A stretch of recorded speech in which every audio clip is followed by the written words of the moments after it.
The chandeliers of Ashcroft Hall shimmered like frozen constellations suspended above polished marble, scattering golden light across silk gowns, military uniforms, and jewel tiaras that glittered with practiced elegance. A string quartet performed a graceful waltz while servants glided silently among the guests carrying silver trays laden with crystal goblets. It was a night fashioned for celebration, where every smile had been rehearsed and every compliment weighed as carefully as gold. Yet beneath the music, beneath the fragrance of roses and candle wax, another melody drifted through the ballroom, the sharp, poisonous harmony of whispered gossip. Every glance seemed to settle upon one woman. Duchess Eleanor Ravenshire stood alone beside an immense window overlooking the moonlit gardens, her silver-gray gown flowing gently around the unmistakable curve of her expectant figure. She had been admired once for her radiant composure, yet tonight admiration had curdled into curiosity, and curiosity into quiet cruelty. Conversations faltered whenever she lifted her head. Fans concealed murmured accusations. Gentlemen lowered their voices. Ladies exchanged knowing smiles that wounded more deeply than open insults ever could. They say his grace has not written in months. Some insist he never intended to remain her husband. I heard the marriage itself was nothing but obligation. Poor creature, or clever actress. Each sentence floated toward Eleanor as lightly as drifting snow, yet every word landed with the weight of stone. Still, she neither protested nor fled. She simply rested one gloved hand upon her unborn child, lifting her chin with a grace no scandal could diminish. Dignity, she had learned, was often the final possession society could not steal unless willingly surrendered. Only 6 months earlier, London had celebrated her wedding to Adrian Blackwood, Duke of Ravensshire, one of England's youngest and wealthiest noblemen. Their union had dazzled the newspapers, filled churches with spectators, and inspired endless speculation among ambitious mothers eager to understand how a quietly respected lady had captured the attention of so unattainable a gentleman. Yet those who admired the ceremony had not witnessed the silence that lingered between bride and groom after the vows were spoken. The Duke possessed striking features that painters longed to immortalize: dark hair touched by unruly waves, thoughtful gray eyes that seemed forever searching distant horizons, and a posture so commanding it silenced crowded rooms without effort. Yet beneath that polished exterior lived a man carved from restraint. His smiles were rare, his laughter rarer still. Even during the wedding feast he had spoken courteously, fulfilling every social expectation while revealing almost nothing of the heart concealed behind impeccable manners. Within weeks he had departed London, claiming urgent matters involving Parliament, family estates, and diplomatic responsibilities that required immediate attention. Eleanor had watched his carriage disappear through morning fog without pleading for explanations. A lady of breeding understood when words would only deepen another's silence. She had believed patience might accomplish what persuasion never could. Patience, however, proved an unforgiving companion. Letters became infrequent, then brief, then absent altogether. The magnificent Ravensshire townhouse, once bustling with servants preparing for the arrival of its new Duchess, slowly transformed into a monument of waiting. Every morning Eleanor descended the grand staircase hoping a messenger had arrived. Every evening she retired carrying the quiet disappointment she refused to reveal even to her devoted maid, Margaret. Only Margaret dared ask softly, "Do you believe his grace is safe?" Eleanor answered with the same unwavering gentleness each time. "I pray for his safety before I question his affection." Those words astonished the older servant, for they carried neither bitterness nor accusation. Eleanor possessed an uncommon habit of offering mercy before judgment, perhaps because she understood how invisible burdens often shaped visible choices. Now, standing beneath crystal chandeliers while London's highest society observed her every movement, she felt her child stir gently beneath her heart. The tiny motion steadied her more effectively than any comforting speech could have done. Whatever loneliness surrounded her belonged to grown hearts tangled in pride. The innocent life she carried deserved something kinder. A distinguished countess approached with exquisite politeness painted across her features. "My dear Duchess," she murmured, "surely his grace will surprise us all before evening concludes." The kindness sounded perfect. Its insincerity sounded louder. Eleanor answered with quiet composure. "My husband has always preferred arriving when least expected." The countess smiled thinly before retreating into another circle of whispering ladies, disappointed that humiliation had refused to display itself upon Eleanor's face. At that precise moment the ballroom doors opened. Every conversation ceased. A royal courier entered wearing the Ravensshire crest embroidered upon his dark coat. In his gloved hands rested a sealed letter marked with the Duke's unmistakable signet. Relief flashed through Eleanor's heart before caution gently restrained it. The messenger crossed the ballroom and bowed deeply, presenting the envelope before witnesses who leaned forward almost hungrily. With careful fingers she broke the crimson wax. Her eyes scanned the page once, then twice. The color quietly abandoned her face. There were no affectionate greetings, no inquiries regarding her health, no mention of the child. Only cold instructions written in Adrian's disciplined hand. She was to leave London before sunrise and reside indefinitely at Blackthorn Castle, the neglected northern estate belonging to the Ravensshire family, until further notice. No explanation accompanied the command. No promise of reunion softened its severity. Around her, whispers bloomed anew, but Eleanor heard only the echo of a door closing somewhere deep within her heart.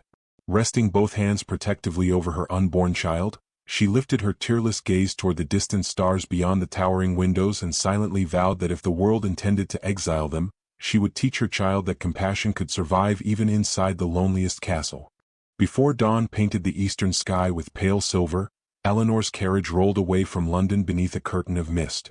The city that had celebrated her marriage and condemned her loneliness disappeared behind winding roads, leaving only the rhythmic clatter of wheels and the quiet breathing of horses to accompany her thoughts.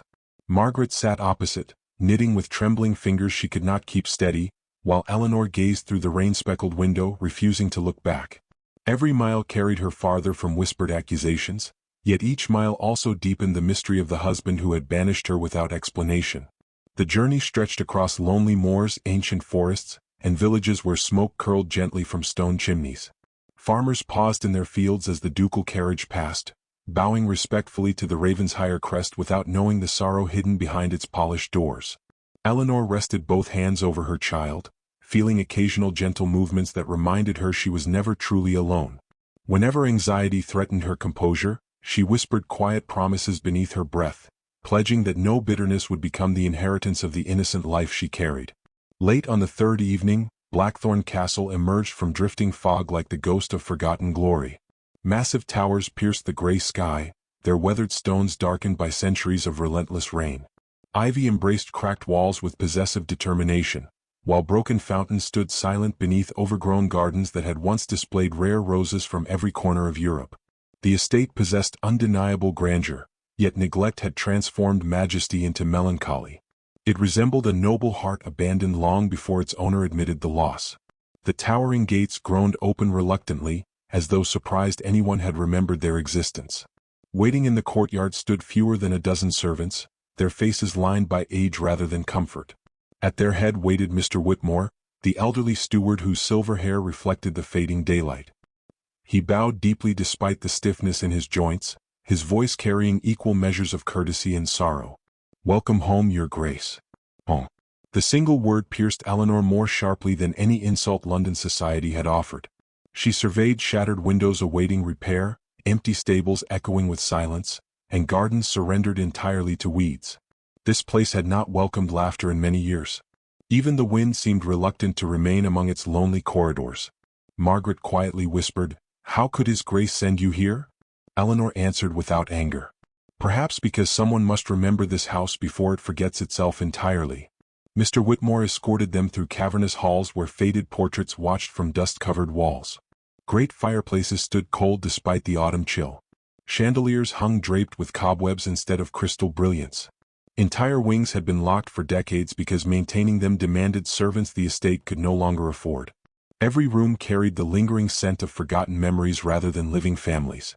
That first evening, Eleanor requested no lavish dinner. Instead, she asked that the cooks prepare enough soup for every servant before serving her. The elderly housekeeper protested immediately. "Your Grace, that is hardly appropriate." Eleanor smiled softly. "Then let us become inappropriate together." The remark startled the weary staff into uncertain laughter, the first many had heard within those walls for months. As they shared the simple meal around a long oak table normally reserved for servants alone, Eleanor listened more than she spoke. She learned whose husbands had died, whose children had left seeking employment, whose parents lay buried in the tiny churchyard overlooking the valley. Names replaced titles. Faces replaced duties. Slowly, suspicion yielded to cautious affection. The following morning she rose before sunrise. Ignoring Margaret's protests, Eleanor wrapped herself in a plain cloak and wandered through neglected gardens. Dew sparkled across tangled hedges while abandoned flowerbeds struggled beneath wild grasses. Kneeling despite the damp earth soaking her skirts, she carefully freed a single white rosebush from choking vines. Its fragile blossoms seemed almost miraculous against the surrounding decay. Mr. Whitmore watched silently. "You need not do such work yourself, Your Grace." She brushed soil from her gloves. "If one waits for perfect circumstances before planting hope, nothing beautiful will ever grow." Word spread quickly through nearby villages that the Duchess had arrived. Curious children gathered timidly beyond the gates, expecting a proud noblewoman who would dismiss them with practiced indifference. Instead, Eleanor greeted each child warmly, offering fresh bread from the kitchens and asking their names before asking anything else. Mothers who had feared aristocratic contempt returned carrying baskets of vegetables in gratitude. Elderly craftsmen volunteered to repair broken fences without demanding payment. Compassion proved strangely contagious. Within weeks the castle stirred with unfamiliar purpose. Unused rooms became classrooms where village children learned reading beside the estate's forgotten library. Empty kitchens filled with the fragrance of fresh loaves baked for widows unable to work. Seamstresses gathered beneath sunny windows mending garments for families burdened by harsh winters. Laughter gradually displaced echoes in corridors that had forgotten joyful voices. The servants noticed another quiet miracle. Every evening, before retiring, Eleanor paused before the castle chapel to pray. Never once did she pray aloud against the Duke. Never once did she curse his absence. Instead, she always concluded with the same whispered petition. Keep him safe until his heart remembers its way home. Far away in London, Adrian Blackwood buried himself beneath endless parliamentary debates, estate ledgers and formal dinners where influential men praised ambition while concealing selfish motives behind polished smiles. His secretary placed regular financial reports upon his desk concerning unexpected expenses at Blackthorn Castle. Increased purchases of flour, schoolbooks, medicine, garden tools, firewood, charitable distributions. His advisers frowned. Your Grace, the Duchess appears remarkably extravagant. Adrian barely glanced toward the papers. Reduce unnecessary correspondence. He signed another document without reading further. Days later, Mr. Whitmore prepared yet another report. Instead of accounting figures alone, he enclosed several handwritten pages describing repaired cottages, grateful villagers, restored gardens, and children singing inside halls that had known only silence for years. He hesitated before sealing the envelope, wondering whether kindness could travel farther than numbers. When the packet reached Ravensshire House, Adrian dismissed it unopened, placing it atop an imposing stack of neglected correspondence. Yet as he turned away, a tiny wrapped parcel slipped unnoticed from between the folded papers and landed softly upon the polished floor beside his chair. Waiting for discovery, Adrian stood alone inside his London study long after the household had retired, staring at the tiny parcel resting upon his polished desk as though it possessed the power to accuse him without speaking. Outside, rain tapped gently against tall windows, blurring the city lights into wavering streaks of gold. The unopened reports from Blackthorn Castle remained stacked beside his elbow, but the small package demanded his attention with unsettling persistence. After several moments of hesitation, he untied the faded ribbon and carefully unfolded the plain linen cloth wrapped around its contents. Inside lay a pair of delicately embroidered baby shoes. They were fashioned from soft cream-colored fabric, stitched with patient hands rather than purchased from fashionable shops. Along their edges bloomed tiny blue forget-me-nots sewn with remarkable precision. Adrian's breath caught unexpectedly. He recognized the pattern immediately. His late mother had embroidered identical flowers onto his childhood blankets, insisting they symbolized faithfulness even when loved ones wandered beyond sight. He had not seen that design since the day she was buried beneath the ancient yew trees at Ravensshire Chapel. There was no accompanying letter. No plea for sympathy. No demand for his return. Only those silent shoes, carrying the unmistakable weight of memory. For the first time in many months, Adrian abandoned his work before midnight. Sleep, however, refused him. Every time he closed his eyes, he imagined Eleanor seated beside a firelight, patiently guiding a needle through cloth while preparing for a child he had never allowed himself to imagine holding. He wondered whether she despised him. The possibility should have been easy to accept. Instead, it unsettled him more deeply than open condemnation ever could. Morning arrived without relief. His secretary entered carrying fresh correspondence. Another report from Blackthorn Castle, Your Grace. Adrian reached instinctively toward the familiar stack before stopping himself. "Leave it." The secretary hesitated. "I believe you should read this one." After the door closed, Adrian finally unfolded Mr. Whitmore's careful handwriting. There were no complaints. No requests for greater allowances. Instead, the steward described children reciting poetry in abandoned halls, widows receiving warm meals from the castle kitchens, neglected gardens blooming again beneath Eleanor's patient care, and servants speaking with renewed pride because their Duchess remembered every name. Each sentence painted not extravagance but quiet restoration. He read every page. Then he read them again. A strange ache settled within him, one that duty could neither explain nor silence. Hundreds of miles away, Blackthorn Castle glowed warmly against the gathering dusk. Snow had begun drifting across the surrounding hills, transforming ruined walls into something unexpectedly beautiful beneath white silence. Eleanor moved carefully through the great hall, pausing often because her growing child demanded slower steps.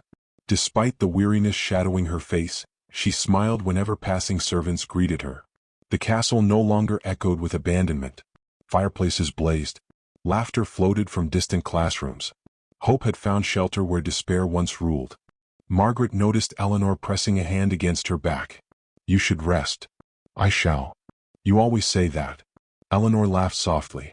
"I am learning that mothers make promises they seldom keep." Later that evening, she entered the nursery overlooking the eastern gardens. A simple cradle crafted by village carpenters stood near the window, polished lovingly despite its humble wood. Eleanor placed the tiny embroidered shoes inside, then rested both palms upon the cradle's edge. For one fleeting moment, loneliness washed over her with unexpected force. She wished Adrian could see the room. Not because she sought apology, but because every father deserved the chance to witness dreams prepared for his child. She whispered into the quiet, "I still believe goodness can find you." Her words disappeared into the firelight. The following afternoon, snowstorms swept across northern roads with relentless fury. Villagers hurried livestock into barns while servants secured shutters against rising winds. Mr. Whitmore advised everyone to remain indoors until morning. Eleanor agreed without argument, yet insisted the kitchens continue preparing meals for elderly neighbors unable to travel safely. 2 young footmen volunteered to deliver the baskets despite dangerous weather, inspired less by obligation than by affection for the woman who treated every soul with equal kindness. That evening, Eleanor's strength suddenly faltered. She paused halfway down the grand staircase, gripping the carved banister as sharp pain stole her breath. Margaret rushed forward, terror flooding her expression. "Your Grace." Another contraction followed. Far too soon. Mr. Whitmore sent riders immediately in every direction seeking the nearest physician and experienced midwife. One desperate messenger galloped south carrying a sealed letter addressed personally to the Duke of Ravensshire. The storm swallowed horse and rider almost instantly, leaving only hoofbeats fading beneath thunder. In London, Adrian remained awake beside a dying fire, unable to concentrate upon speeches awaiting delivery before Parliament. The baby shoes still rested upon his desk. Without fully understanding why, he picked them up once more, tracing the delicate embroidery with careful fingertips. A memory surfaced unbidden. His mother smiling gently while saying that the smallest gifts often carried the greatest truths because they asked nothing in return. Before he could dismiss the thought, frantic knocking echoed through the silent townhouse. A soaked messenger collapsed to one knee inside the entrance hall, clutching a water-stained letter. Adrian broke the seal. His face drained of color as he reached the final line. The Duchess had entered premature labor, the roads were nearly impassable, and if he wished to see either his wife or his child alive, he must ride immediately before the storm claimed every remaining chance. The storm showed no mercy as Adrian Blackwood urged his exhausted horse through rain that lashed like whips across the empty moor. Every gust threatened to throw him from the saddle, yet he neither slowed nor sought shelter. For years he had ridden away from every feeling capable of breaking his carefully disciplined heart. Tonight he rode toward the very fear he had spent a lifetime avoiding. The words of the messenger echoed relentlessly inside his mind, stripping away every excuse that had once seemed reasonable. Duty had become a convenient disguise for cowardice, and he understood that truth with agonizing clarity. Lightning tore across the heavens, illuminating Blackthorn Castle upon its lonely hill. Its towers no longer appeared abandoned. Warm light poured from dozens of windows, flickering against the storm like steadfast hope refusing to surrender. Adrian dismounted before the frightened stable hands could reach him and hurried through the great entrance. his boots leaving muddy prints across the polished floor Eleanor had restored with such care. The castle no longer resembled the forgotten ruin he had abandoned years before. Fresh flowers stood upon carved tables. The fireplaces blazed with welcoming warmth. Children's drawings decorated one corridor beside faded ancestral portraits. The air carried the comforting scent of bread, lavender, and burning oak instead of dust and decay. Life filled every corner. Not because of wealth, because of one woman's quiet devotion. Mr. Whitmore emerged from the hall, his usually composed expression heavy with exhaustion. "Your Grace." "Where is she?" "The physician is with her Grace now. The labor has been difficult." Adrian's voice faltered. "And the child?" "We do not yet know." Those 5 words struck harder than any battlefield wound. He removed his gloves with trembling hands, suddenly feeling helpless inside the magnificent home that should have been his refuge long ago. Servants hurried past carrying warm water, fresh linens, and medical supplies. No one paused to greet their duke. Every heart inside the castle beat for the woman fighting beyond the closed chamber doors. Hours stretched into an eternity. The storm raged without. Silence ruled within. Adrian stood before the nursery Eleanor had prepared, unable to enter at first. When he finally pushed open the door, moonlight revealed the simple cradle standing beside the window. Resting carefully upon its blanket were the tiny embroidered shoes. The same shoes. Not another pair. The very one she had sent him. He lifted them gently, noticing a small piece of folded parchment tucked beneath the soft lining. With shaking fingers he unfolded it. The handwriting belonged unmistakably to Eleanor. "If our child arrives before you return, I pray these shoes remind you that every journey home begins with a single step. I have never wished to imprison your heart, Adrian. I wished only to leave a light burning should you ever choose to find your way back." His vision blurred. No accusation. No bitterness. Only hope. The realization shattered something inside him that pride had imprisoned for years. He sank into the chair beside the cradle, burying his face within his hands as memories rushed upon him with merciless clarity. He remembered his mother's gentle laughter before illness claimed her. He remembered his father's cold insistence that affection weakened powerful men. He remembered watching the only woman his father had truly loved die while surrounded not by tenderness, but by silence too proud to speak forgiveness before death arrived. That lesson had become Adrian's inheritance. He had mistaken emotional distance for strength until the habit became his prison. The nursery door opened quietly. Margaret stood there, her eyes red from weeping. "Your Grace." He rose instantly. "Tell me." "The child lives." Relief swept through him so suddenly that his knees nearly failed. "And Eleanor?" Margaret lowered her gaze. "She has lost much strength." Without another word Adrian hurried toward her chamber. Inside, candlelight flickered softly against pale walls. The physician stepped aside, allowing him to approach the bedside where Eleanor rested beneath white linen sheets. Her face appeared fragile, drained by exhaustion, while loose strands of chestnut hair framed features that remained peaceful despite immense suffering. Beside her slept a tiny infant wrapped carefully in wool. Adrian stared in speechless wonder. His son. So impossibly small. So completely innocent. The child stirred gently, opening tiny fingers as though searching for someone. Adrian hesitated only a heartbeat before lifting him into trembling arms. An unfamiliar warmth flooded every guarded corner of his soul. He had negotiated treaties, commanded estates, addressed parliament. None of those victories prepared him for the overwhelming tenderness awakened by the weight of his own child. A faint voice interrupted the silence. "You hold him well." Adrian looked down. Eleanor had awakened. Despite her weakness, she offered him the same gentle smile that had welcomed frightened servants and lonely villagers. "You should not be awake," he whispered. "I wish to see his father." Those words broke the final barrier pride had built around his heart. He knelt beside her bed. "Eleanor, I have wronged you beyond measure." She watched him quietly, saying nothing. "I told myself duty demanded distance. I convinced myself affection endangered everyone I loved. My father spent his life teaching that power belonged to men who needed no one. I believed him. I carried his fear into our marriage, and instead of protecting you, I abandoned you." His voice cracked. "I fled because I was terrified of loving you." Tears finally escaped, falling freely without shame. "I feared losing you more than I feared becoming the man who deserved you." The room remained perfectly still. Even the storm seemed to soften beyond the windows. Eleanor slowly reached for his hand. Her fingers, though weak, closed around his with quiet certainty. "You believed love was something that wounded," she whispered. "Yes. It wounds only when we refuse to trust it." He bowed his head. "I do not ask forgiveness because I deserve it. No. I ask because I cannot bear another day without earning it." Eleanor's eyes glistened. "For months I prayed not that you would return to me, but that you would return to yourself. The man standing beside this bed is not the one who left me." Adrian pressed her hand gently against his forehead. "I cannot restore the months I stole from us." "No," she answered softly. "But you may choose what becomes of the years ahead." At that moment the infant released a tiny cry. Instinctively both parents leaned toward him together. Their hands touched. Neither withdrew. The child settled peacefully between them, wrapped not only in blankets but in a silence transformed from distance into belonging. As dawn's first light slipped through the windows, a messenger arrived breathless from London carrying newspapers already spreading scandal throughout the capital.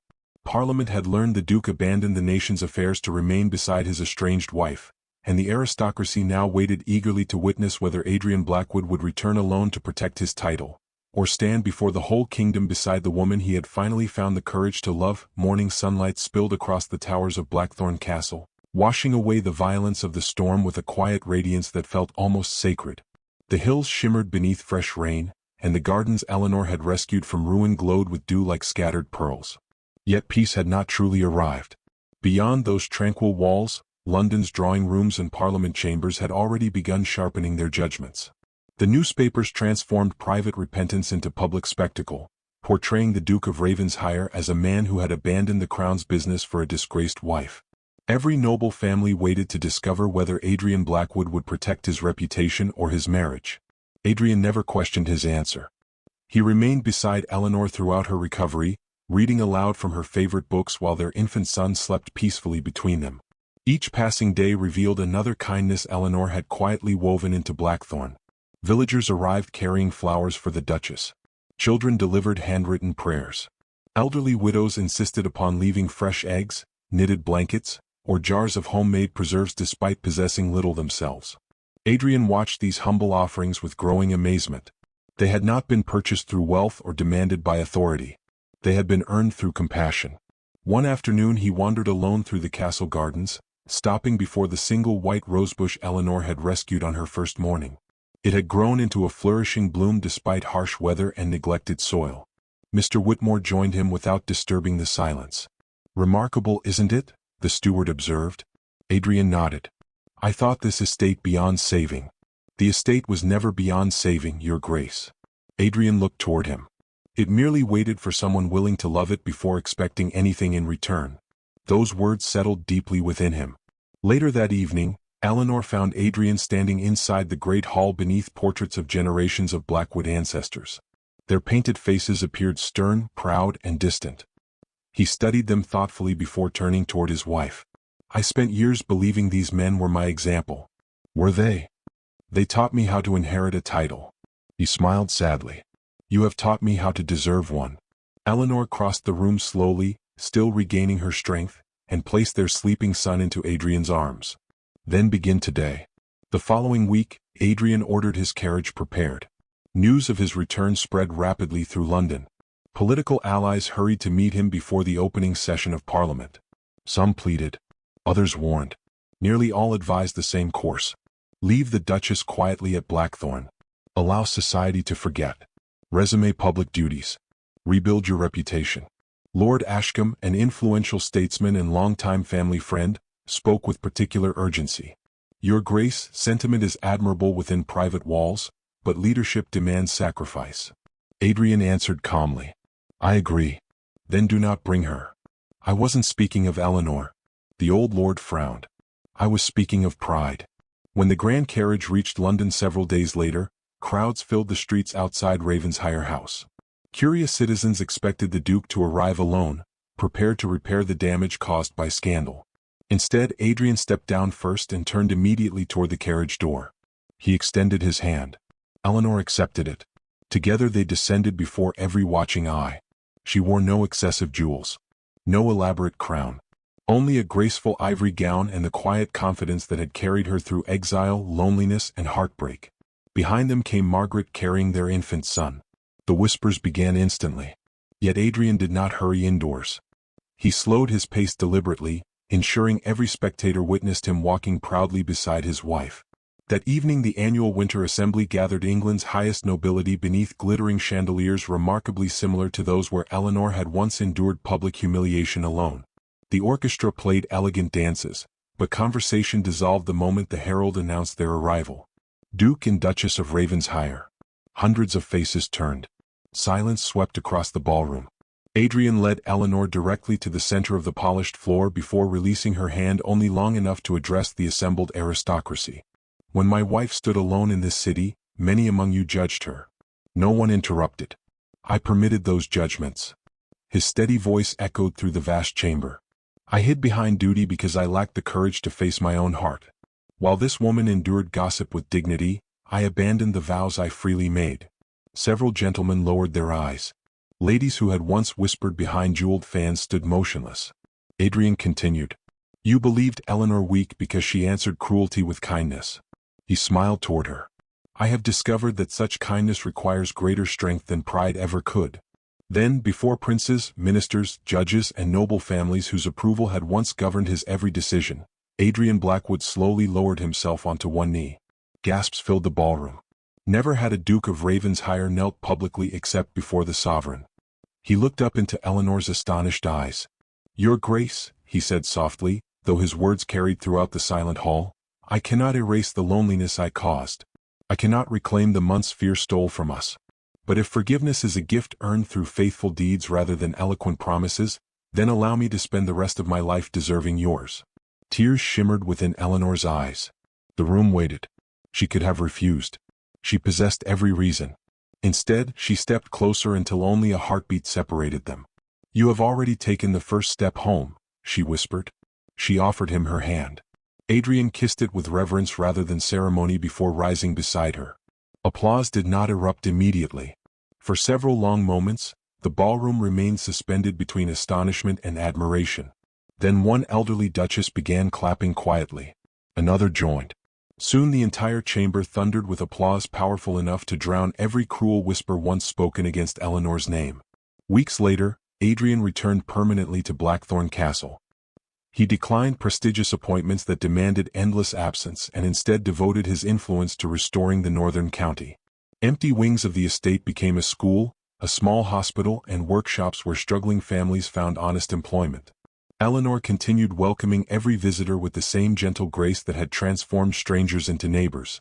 Their son grew surrounded not merely by privilege but by examples of compassion practiced daily rather than preached. One autumn evening, several years later, the little boy wandered through the rose garden holding his father's hand. Father, he asked innocently, where is the greatest treasure in all of Ravensshire? Adrian smiled and looked toward the terrace where Eleanor sat reading beneath golden evening light, laughter warming her face as village children gathered around her chair. He squeezed his son's tiny hand. It is not locked inside our vaults. The boy looked puzzled. It is not hidden beneath these lands. Then where is it? Adrian's eyes never left his wife. It is wherever your mother chooses to smile, because she taught a lonely man that castles shelter bodies, but love alone creates a home. As the sun slipped beyond the hills, the bells of the village church echoed across fields once marked by silence, carrying with them a truth that would outlive titles, fortunes, and generations. Pride had built walls thick enough to imprison a duke, but forgiveness had opened a single door, and through it stepped not merely a husband returning to his wife, but a broken soul finally finding the home he had searched for all his life.